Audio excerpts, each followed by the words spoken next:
Достар, сәлем, сабаққа қош келдіңіздер. Бұл сабақта мен сіздерге айтқандай 1 миллион қаралымды біз қалай тез жинаймыз, біз қандай рилс салу керекпіз, не туралы деген сияқты. TikTok болсын, рилсқа болсын, соны сіздерге қазір айта кетемін осы сабақта.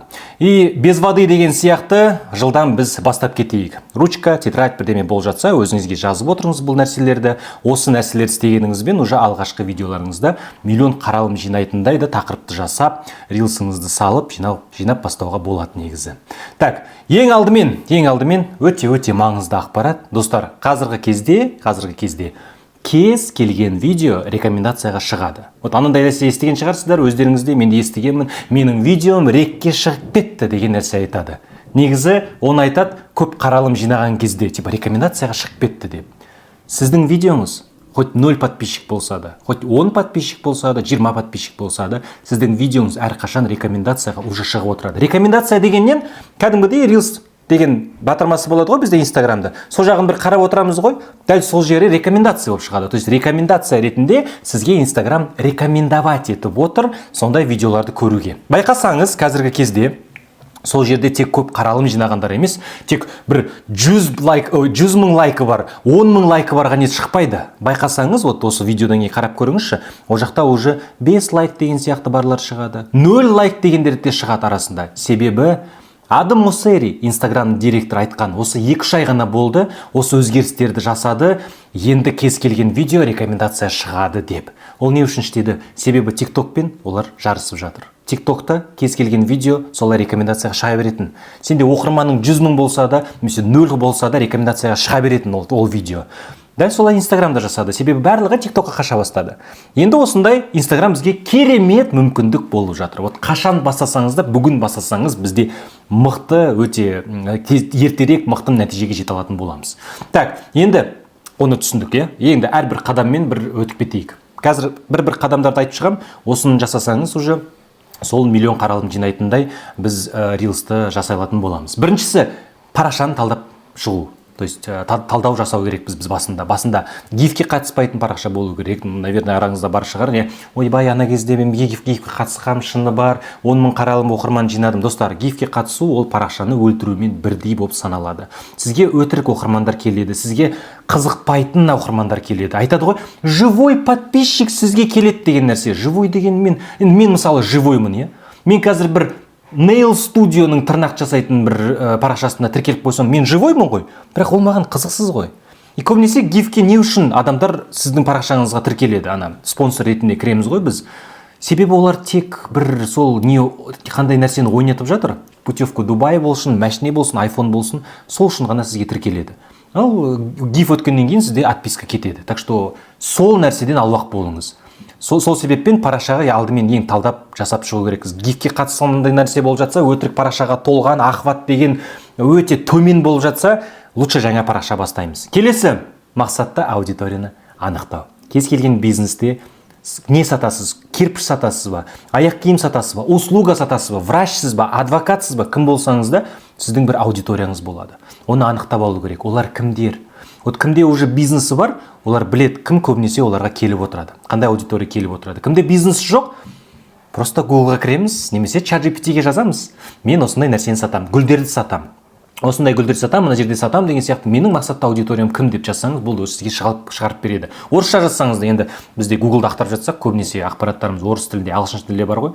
Соны жазыңыз, кто моя целевая аудитория. Не себеппен оны анықтаймыз? Себебі соларға біз жеткіземіз, біздің тауарымыз болсын, біздің эксперттігімізді соларға жеткіземіз, соларға пайдалы ақпаратты береміз. Врач болсын, сізде кім педиатр болсаңыз, мысалы, біздің мақсатты аудиториямыз кішкентай балалар емес, бізде кім ЛПР деп нәрсе айтылады, лицо принимающее решение, жалпы кім ақшасын төлейді, кім шешет, сол баламды жаңағы врачқа апарам деген сияқты. Солай біз мақсатты аудиториямызды анықтап алу керекпіз. Олардың қандай көбінесе мәселесі бар деген сияқты. Оны қатты қиналмаймыз, достар. Барлығы интернетте, барлығы дайын тұр. Просто кіреміз де бір рет оқимыз и все. Келесі, сіздің салаңыздағы мықты парақшаларды табу TikTok және Instagram. Достар, мықты контент жасағыңыз келеді ме? Өзіңізді мықты контентпен қоршап алу керек. Қоршап алу деген нәрсе, енді біз өйтіп отырмаймыз. Қайрат Нұртастың видеосы шықты, мысықтардың видеосы шықты, Бишімбаев туралы, анау туралы, мынау туралы шығып жатыр, негативный новости, анау анамен болды, мынамен жүрді деген сияқты нәрселерді, соның барлығын біз қарамаймыз. Енді біз өзімізді дамытқыңыз келсе, парақшаңызды мықтылап, көп қаралым жинап, үлкен табысқа шыққыңыз келсе, онда біз өзімізді сондай контентпен қоршау керекпіз. Сол себеппен өте қарапайым нәрсе, сіз қандай салада жұмыс істейсіз, ең алдымен TikTokқа кіреміз. TikTok жоқ болса, достар, бұл жерде сіз отырасыздар, идеяны қайдан табам деген сияқты мәселе сол жерде табылады. TikTokқа кіресіз, іздеу жолына жазасыз, гүл сатасыз ба? Цветы, болды, кетеді ана жақта. Қаншама контент бар, ол не үшін керек? Біз сол жақтан да идея көп ала аламыз. Мен де дәл солай. Достар, сразу айта кетейін, TikTok'ыма кірсеңіздер, SMM бойынша парақшамда, мысалға, мен бір видеоны 4-5 рет салғанмын. Бір рет ол 4 миллион жинады, бір рет 2 миллион жинады, бір рет 1,5 миллион жинады, бір рет 400 мыңдай жинады. Бірақ тақырыпты жинады. Оны қайдан таптым мен тақырыпты? Просто біреуден көрдім. Өзімнің саламда TikTok'та айтам о жерде. TikTok'та дауысты өзгертіп сөйлеуге болады деген нәрсені. Менің саламда біреу дауысын өзгертіп сөйлегісі келсе контент ретінде. Мен жалпы мысықтарды салып отырған жоқпын мысалға. Солай, сонда салып жердім. О кезде орыс тілінде біреу салған, солай мен қазақ тілінде аударып салып жердім. Пожалуйста, 4 миллион, 2 миллион, ол маған где-то 30 мың, 40 мың подписчикқа келген сол видеолар. Еш нәрсе о жақта қиын болған жоқ. Дәл солай өзіңіздің салаңыздағы сондай мықты парақшаларды тауып, соларда қандай мықты көп қаралым жинаған тақырыптар бар. Достар, олар просто так қаралым жинамайды о жерде. Олар жинайды, себебі көп адамдарға сол нәрсе қызық болып тұр. Солай зерттеп шығыңыз. Инстаграмда, TikTok'та сол жақта. Көбінесе TikTok'ты зерттейік сол жағынан. Келесі, көп қаралым жинайтын сыртқы тақырыптарды анықтау керекпіз. Достар, кез келген видео, кез келген тақырып жай ғана аузыңызды ашып сөйлегеніңізден ол көп қаралым жинамайды. Не туралы айтып жатырсыз, өте маңызды. Мысалы, бізде стоматолог, ол айтып жатса, пародонтоз деген ауруны қалай біз емдейміз, пародонтоз деген мен мысалы білмеймін қатты көп нәрсе екенін, сіз де мүмкін білмейсіз. Көп адамдар ол туралы білмейді, и көп адамның бір мәселесі емес бұл. Сол туралы айтып жатса, қаралым жинамайды. Ал айтып жатса, достар, сіздер тісіңізді күніне 2 рет қане жуып жүрсеңіз, ол үлкен қателік. Негізі тісіңізді әр тағамды жегеннен сайын жуып отырсаңыз, осындай болады деген сияқты нәрсе. Әрбір адамның тісі бар. Стоматолог осындай ақпарат шығарып жатса, бітті, спокойно біз қаралым жинаймыз. Киім сатып жатсыз ба, өнім сатып жатсыз ба? Сіз сол киімнің өнімінде эксперті болып саналасыз. Айтыңыз, осы киім қандай үлеседі? Қазіргі кезде қысқа таман қандай біз киім кисек, осындай болады, стиль бойынша. Немесе тағы қандай өнім болсын. Опять технологияда сатамыз, iPhone, iPad, неше түрлі телефондар сатамыз. О жақта бүкіл фишкалармен бөлсеміз, телефонның ішінде қандай функция бар, анау-мынау бар деген сияқты нәрсе. Солар ғана көп қаралым жинайды. Мен өзім саламда мысалға көріп отырсаңыздар, соңғы кезде көп қаралым жинаған тақырыптар, мен просто 92 мың оқырманды сіз маған тіркелген болсаңыз көп тұрып қалғанмын. Себебі көбінесе ішкі пайдалы ақпараттарды берейінші дедім де, сосын ойладым, қой 100 мыңды жасап тастайыншы. Тез жасап тастадым. Бір айдың ішінде сразу 15 мың оқырман маған жиналып кетті о жерде. Не туралы мен айттым? WhatsApp-тың 5 жаңа функциясы. Instagram-ның тағы да жаңа функциялары. Немесе жасанды интеллект қалай жұмыс істейді? Сондай жаңағы приколдар, Қайрат Нұртасты қойып, өзімді деп тұрдым ғой, сол нәрсені салдым, пожалуйста, көп қаралым жинап кетті. Оны тек парақшасын дамытқысы ғана келетін адамдарға не жасағысы келмейді, оны көп адамдар жасағысы келеді. Көп адамдардың мәселесі болып жатса, көп адамдардың мәселесін шешіп, соларға көп адамдарға пайдалы ақпарат берсеңіз, көп қаралым жинайсыз. Сол тақырып болып, сыртқы тақырып болып саналады. Өзіңіздің салаңызда қандай сыртқы тақырыптар болып қарап көріңіз. Ол тура жаңағы сияқты TikTok-тың да қарау деген көруге болады сол жерден. Келесі, түсіріп салу. Мына жерде тағы бір нәрсені айта кетейін, өте маңызды. Бізде маңызды емес, жарық болу. Немесе ең соңғы iPhone болу. Менде шәкірттерім бар. Сіздерге көрсетемін. Менде шәкірттерім бар, которые просто так телефон 11-ші iPhone-ға түсіріп жатыр. Android телефонына түсіріп, миллиондап қаралым жинап жатыр. 200 мың қаралым жинап жатыр. Парақшалары дамып жатыр страшно. Үйде түсіреді. Ешқандай лампа, ешқандай студия жоқ мысалға.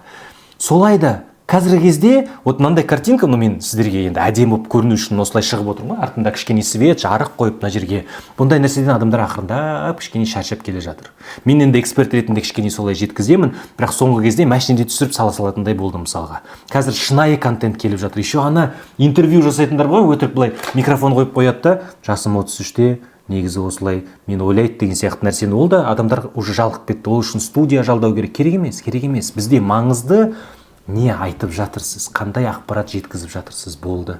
И все. Өте қарапайым нәрсе ол жерде. Қатты бір қымбат құралдар керек емес. Түсіреміз, монтажын жасаймыз да, саламыз, болды. Басында 3 секундта назар аудартып, ең алдымен назар аудартып. Келесі тұрақтылық. Мына нәрсені көп адамдар ұнатпайды. Тұрақтылық деген достар, дәл сол сізді нәтижеге жеткізеді. Дисциплина деген нәрсе нәтижеге жеткізеді. Мен не себеппен тоқтамай әлі күнге дейін салып жүрмін? Себебі дұрыс мақсат қойылған. Вот көп адамдарда мақсат дұрыс қойылмайды, олар білмейді парақшасын не себеппен дамытып жатыр, не себеппен бірдеме салып жатыр. Олар ойлайды, бәрі салып жатыр, мен де салайын. Немесе бәрі айтып жатыр, қазір Instagram парақшасын дамытып, TikTok дамытсаң табысқа шығасың. Бірақ ол өзі ол нәрсені әлі де былай сезінген жоқ та, сол жолын салынған жоқ та. Мен басында бастаған кезде айттым, все, әкесін көрсетейінші мына қазақ тіліндегі есімім не екенін, қалай екенін жеткізейікші адамдарға деген сияқты. Мыналар қарасам быт-шыт нәрсе айтып жатыр, мыналарды сөзінде дұрыс жеткізе алмай, не ойында жеткізе алмай, өтірік бір ар жағынан алған нәрсені жеткізіп жатыр, адамдар шатастырып, ана нәрсені айтып деген сияқты. Соны көрсем мен айттым, дұрыс нақты нәрселерді мен инструменттерді үйретейін, көрсетейін осы қазақ халқыма деп келдім мен. Сондай мақсатты қойып, мен сол кезде ойладым, табысым осындай болады, осындай адамдарды үйретіп отырамын. Сол алланың қалауымен мен бір көпір болам, соларға бір білім алып, солар ары қарай табысқа шығу деген сияқты нәрсені. Сондай мақсат басында қойылды. И сол себеппен мен тастап кеткен жоқпын мысалға. Тастап кетпегендіктен мен осындай күнге жетіп отырмын. Осыншама оқырмандарым бар, табысқа шығып отырмын, Аллаға шүкір енді.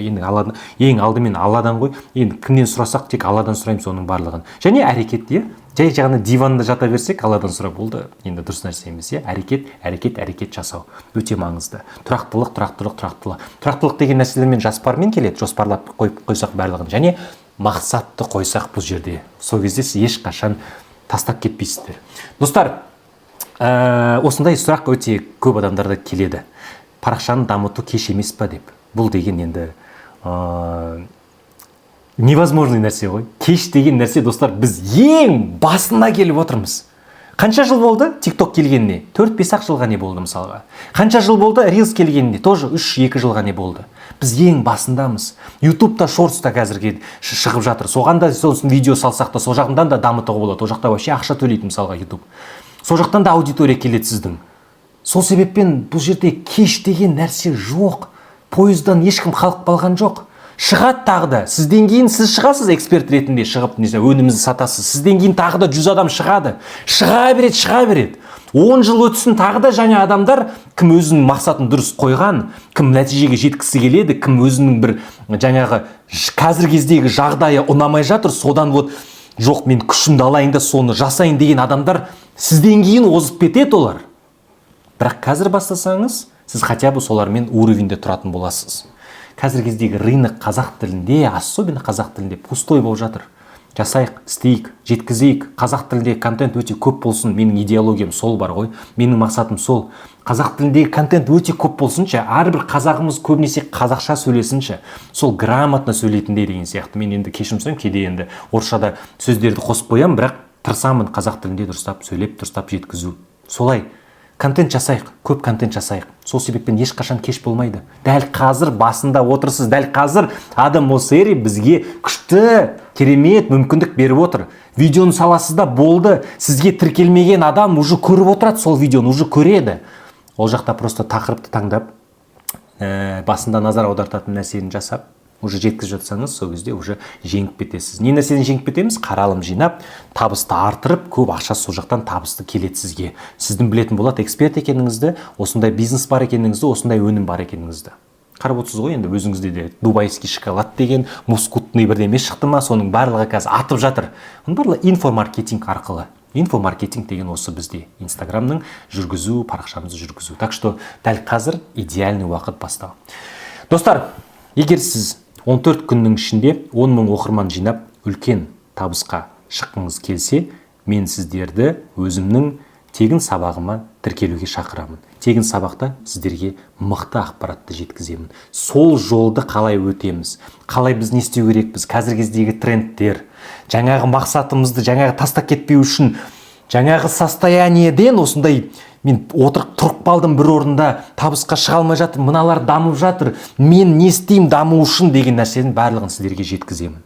Тіркеліңіздер. Қазіргі кезде осы видеоны қайдан көріп отырсыз? Сол жерде сізге сілтеме жіберілген. Соған тіркеліп алуға болады. Сол сабақта кездескенше.